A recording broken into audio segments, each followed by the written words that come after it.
I never suspected that painting my garden gnomes midnight blue would spark a full-scale security operation, but when HOA Karen's black SUVs rolled into my driveway with tinted windows and uniformed guards stepping onto my lawn, I realized I'd crossed an unseen line. The first guard's boot crunched the gravel as he approached the gnome cluster, muscles rippling under his dark polo, his hand resting on a holstered flashlight that might as well have been a weapon. Karen's voice cut through the evening air like a serrated blade. "You're violating the aesthetic code, and I won't tolerate defiance." Her laughter sharp, triumphant echoed between the houses. Every neighbor paused, curtains trembling, as the security detail fanned out around me. My pulse raced, anger and adrenaline coiling in my chest. She had weaponized fear and intimidation to force compliance. But she didn't know what I'd been preparing. I stepped forward, chin raised, and flicked on the soft glow of my porch light to reveal a cluster of small cameras and speakers I'd installed not to spy on neighbors, but to document any unlawful behavior.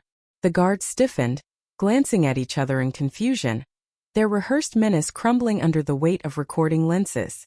Karen's smug grin faltered. For weeks she'd used whispered threats and clandestine surveillance to bully residents into perfect pastel lawns and cookie-cutter gardens. Rumor had it she once fined a widow for planting wildflowers that clashed with her HOA-approved color palette. When I disputed a trivial bylaw she manufactured claiming midnight blue gnomes attracted nocturnal pests, I anticipated a stern letter or a small fine. Instead, she enlisted private security, brandishing false claims of property damage and trespass to bolster her authority. But I had anticipated escalation. The truth was I'd been building alliances behind the scenes.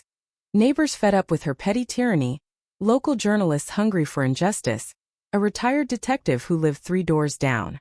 That evening, as the first guard stepped onto the porch to seize my garden ornaments, my hidden speaker crackled to life with the detective's calm voice.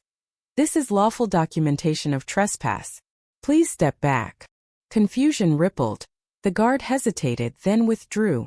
Karen's face drained of color as her own enforcer retreated at my command. I seized the moment, voice steady. "I invited witnesses to ensure no abuse occurs. If you proceed, I'll have evidence for harassment charges." Her facade cracked, anger warred with panic. Behind me, the detective emerged from the shadows, ID in hand, and a flash of his veteran badge illuminated the night. 2 neighbors appeared as well. Mrs. Patel cradling a camera phone, Mr. Johnson adjusting a tripod aimed at Karen's SUVs. The street transformed from a stage of intimidation into a courtroom of communal solidarity.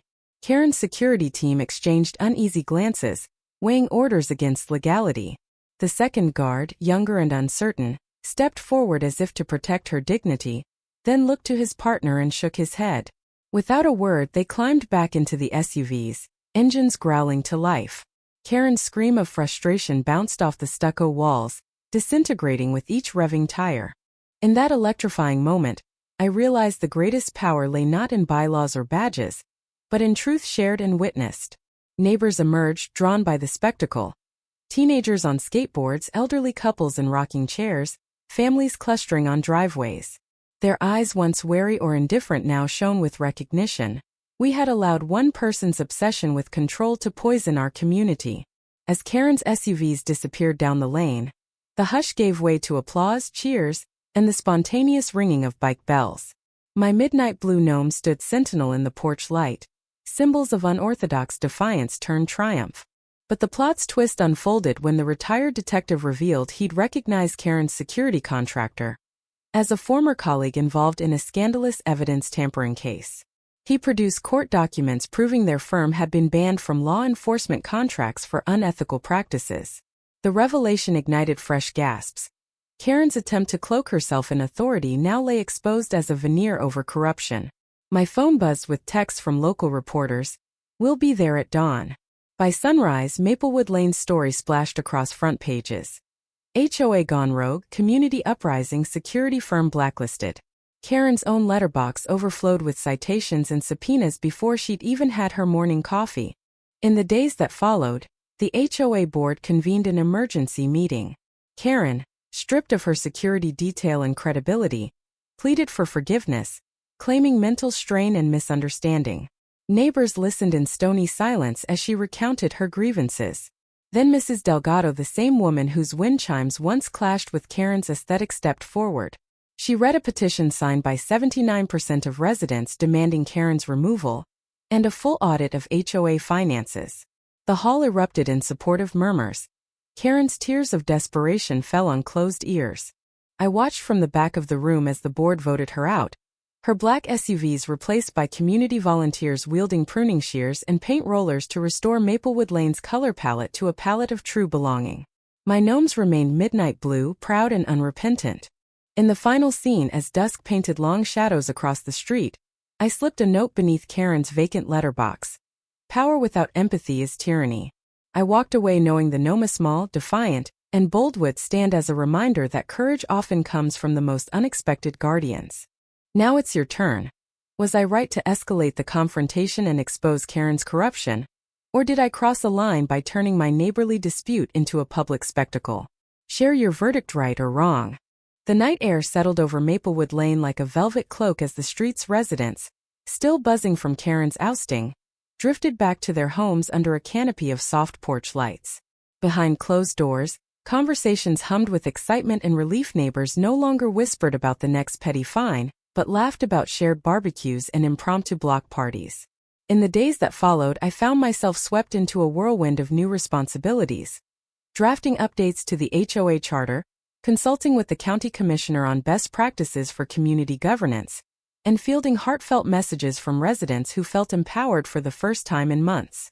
Yet amid the exhilaration of collective triumph, I sensed a deeper transformation unfolding, one that would redefine what it meant to be part of this neighborhood for years to come.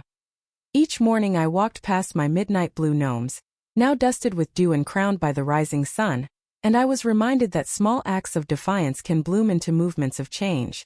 When Mrs. Patel invited me to help repaint the cul-de-sac's faded bench in vibrant colors, I grabbed a brush without hesitation, joining a chorus of volunteers who turned a once dull fixture into a symbol of unity. Children toddled by, giggling as they dipped their little hands into trays of paint, leaving rainbow handprints like badges of solidarity. The scene felt like a living mural celebrating our shared resilience, a far cry from the fear and division Karen once sowed.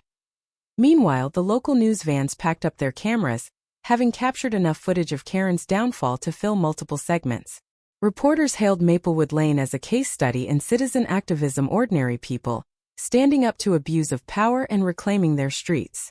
Invitations arrived to speak at community conferences, to write op-eds for the county paper, even to consult on a documentary about civic engagement. I hesitated at first. Public speaking made me nervous, but the memory of that twilight confrontation, when cameras and microphones recorded every moment, reminded me that my voice mattered. So I accepted the invitations, hoping our story would inspire other neighborhoods facing similar struggles. And one particularly memorable panel discussion, I shared the stage with Mrs. Delgado and the retired detective. Together, we traced the arc from Karen's escalating intimidation tactics to the moment neighborhood unity shattered her false authority. Audience members leaned forward, pens poised, as we emphasized the importance of transparency, of documenting interactions when power is wielded without accountability, and of forging alliances across generations and backgrounds.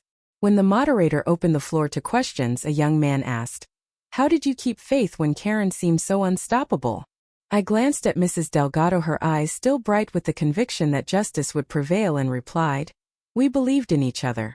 The months passed, and Maplewood Lane continued to flourish under its new ethos.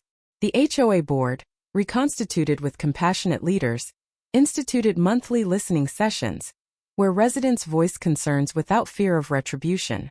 A community garden sprouted in the formerly barren green space, its raised beds overflowing with tomatoes, peppers, and sunflowers. The Zen garden that Mr. Liu had resurrected became a peaceful retreat for afternoon meditation groups. Even the Petersons, after attending a storytelling workshop I helped organize, volunteered to host a block movie night, transforming their drive-in into a roaring hub of popcorn and shared memories. But amid this renaissance, I felt compelled to honor a promise I'd made to myself the night Karen's security detail retreated. Never to let complacency creep back in. So I spearheaded the creation of a neighborhood watch app, designed not for surveillance but for sharing positive updates: lost pets found, recipes exchanged, plans for holiday decorations. I partnered with a local developer to ensure data privacy and ease of use, and within weeks, families across the lane were uploading sunrise photos, neighborhood art projects, and yes, the occasional midnight blue gnome selfie. The app's tagline, "Connect, Protect, Celebrate," became our unofficial mantra as autumn's golden light filtered through the trees, revealing a tapestry of amber and crimson leaves. I realized that the story of Maplewood Lane had evolved from a tale of confrontation into a narrative of redemption and growth. Even Karen's absence had a place in our shared memory, not as a martyr, but as a cautionary chapter reminding us that unchecked authority corrodes community. In her stead, we elevated voices too often ignored. The elderly widow with her wind chimes, the single father who'd struggled to keep his yard tidy after his divorce, the teenager whose art installation now hung in the community center. Each life, each small gesture of kindness, formed the true foundation of our neighborhood, a far richer tapestry than any rulebook could define. And as I stood before my gnomes one crisp morning, their cobalt forms silhouetted against the dawn, I felt a profound gratitude for the journey we'd traveled together. Amid this reflection, my phone buzzed with a message from my father. "Proud of you, son. You turned upheaval into hope." I typed back quickly, "Couldn't have done it without you."